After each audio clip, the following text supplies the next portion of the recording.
పళ్ళు పచ్చగా ఎందుకు అవుతాయి తెలుసా?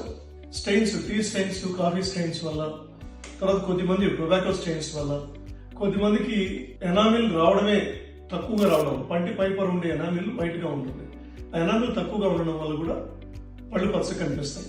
సో ఇప్పుడు ఎలాంటి ఎల్లో టీత్ అయినా మంచి వైట్ గా చేసుకునే పాసిబిలిటీ ఉంది. ఒకటి మోస్ట్ అడ్వాన్స్డ్ లేజర్ టెక్నాలజీ ద్వారా. సెకండ్ కాంపోజిట్ లామినేట్స్, అంటే పైన ఒక లేయర్, కొత్త లేయర్ ఇస్తాం ఎనామిల్ లాగా. సో దాంతో షేపు, సైజు, కలరు అన్ని కరెక్ట్ చేసుకోవచ్చు. మీ ఫేస్ షేప్ కి, మీ లిప్ కలర్ కి, స్కిన్ కలర్ కి మ్యాచ్ అయ్యేటట్టు చేసుకోవచ్చు. కొద్దిమందిలో పేరెంట్స్ లో మదర్ ఫేస్ ఫీచర్స్ వస్తాయి, ఫాదర్ టీత్ వస్తాయి. సో అవి రెండు మ్యాచ్ కావు. సో ఎలా ఉన్నా వాళ్ళ ఫేస్ కి, షేప్ కి, సైజ్ కి ఎలా, విడ్త్, లెంగ్త్ ఎలా ఉంటాయో ఐడియల్ గా వచ్చేటట్టు